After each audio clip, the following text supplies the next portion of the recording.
म भनौँ अब प्रार्थना भनेको के हो भने चाहिँ होइन यहाँ चाहिँ प्रार्थना भनेको चाहिँ हामी विश्वासीहरूको परमेश्वरसँगको आदान प्रदानको जस्तै बातचित गर्ने अनि हामीलाई प्रार्थना किन चाहिन्छ अरे अनि प्रार्थना चाहिँ हामीहरूलाई चाहिँ यो एउटा हामी विश्वासीहरूको एउटा हतियार नै प्रार्थना हो है। हामी प्रार्थना बिना चाहिँ हामी विश्वासीहरू चाहिँ परमेश्वरसँग भेट्न सक्दैन, उहाँसँग माग्न सक्दैन अनि छोटकारी हुन्छ है। अनि प्रार्थना कसरी कता गर्छ अरे कसरी होइन कति बेला भने चाहिँ किनभने प्रार्थना चाहिँ जति बेला जस्तो अवस्थामा पनि हामीले गर्न सक्छ। यदि समय भएको भए घुँडा टेकेरै गर्न सकिन्छ, यदि समय छैन बिरामी अवस्थामा छ भने हामी सुतेर पनि गर्न सक्छ अनि अब टोयलेटतिरै जाँदा बसमा हिँड्दा जहाँ पनि गर्न सक्छ है। अनि तल चाहिँ अनि कति लामो गर्ने त्यो पनि समय हेरेर अब यदि समय छ भने हामीले धेरै सबैजनाको प्रार्थना गर्ने, समय छैन भने परमेश्वरले छोटै भयो भने सुन्नुहुन्छ, हाम्रो हृदयको कुरा बुझ्नुहुन्छ अनि त्यही भएर हामीले चाहिँ त्यही समय हेरेर गर्न सकिन्छ। अनि प्रार्थना त्यति हो। प्रार्थना कसरी गर्नु हुन्छ। ग्रुप नम्बर 3 लाई धेरै धन्यवाद। हामी ताली बजाएर धन्यवाद दिनेछौँ।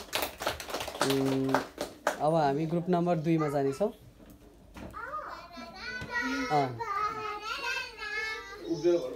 उभिएर भने नि अलिक फोकस हुँदो रहेछ।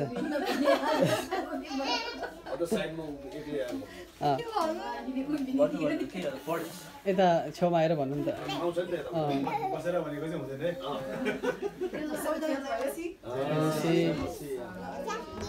प्रार्थना भनेको के हो भनेको छ, यसमा चाहिँ हामीले लेखेको छ कि प्रार्थना भनेको एउटा शक्तिशाली हतियार र अनि प्रार्थना चाहिँ परमेश्वरसँगको बातचित हो। अनि प्रार्थना किन खाँचो पर्छ चाहिँ किनभने प्रार्थनाले चाहिँ हामीलाई चाहिँ शक्ति प्रदान गर्छ अनि आशा अनि आत्मबल अनि उत्साह प्रदान गर्छ। त्यो भएर चाहिँ हामीले चाहिँ प्रार्थना गर्नुपर्छ जस्तो लाग्छ। अनि 3 नम्बरमा छ प्रार्थना कति बेला गर्नुपर्छ भनेको चाहिँ यसमा चाहिँ नर्मली हामीले चाहिँ टाइम छ भने हामीले चाहिँ बिहान दिउँसो बेलुका गर्नुपर्छ होइन। यदि टाइम छैन भने हामीले चाहिँ त्यही समयअनुसार गर्नुपर्छ। अनि प्रार्थना कति लामो र कसरी गर्ने भने चाहिँ अब प्रार्थना चाहिँ अब हुन्छ यसको चाहिँ टाइम फिक्स हुँदैन। हामीले चाहिँ अब जतिखेर होइन समय अनुसार अब टाइम छ भने त लामो गर्दा पनि केही फरक पर्दैन, 2 घन्टा 3 घन्टा। तर यदि टाइम छैन भने चाहिँ समयअनुसार गर्दा हुन्छ। धन्यवाद। अब ग्रुप नम्बर 1 लाई धीरज अङ्कल।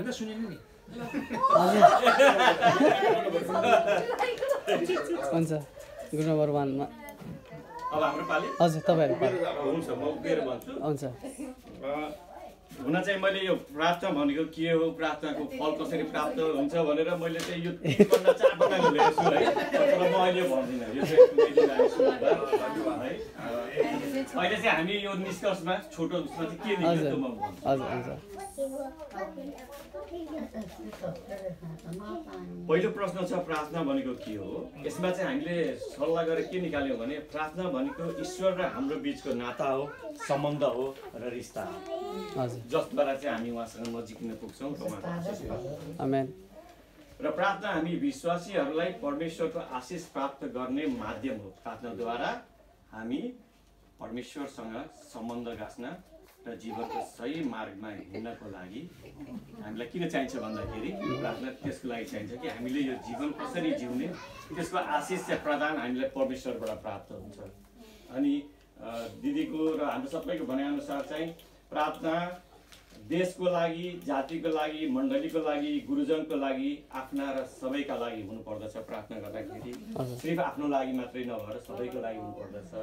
अनि प्रार्थना गर्दाखेरि चाहिँ हाम्रो समूहले चाहिँ के भन्यो भने धेरै लामो गरिराख्नुभन्दा जसरी प्रभु येशूले मत्तीको अध्यायमा सिकाउनु भएको छ, सोद्धाखेरि कसरी गर्ने त प्रभु प्रार्थना भन्दाखेरि यसरी गर भन्दा त्यहाँनिर सबै तपाईँले बताइदिनु भएको छ। त्यही यो समूहले चाहिँ हामीले मिलेर त्यो डिस्कस गऱ्यौँ र 5 देखि 10 मिनटको हामीले चाहिँ निष्कर्ष निकाल्यौँ त्यति प्रार्थना गर्ने।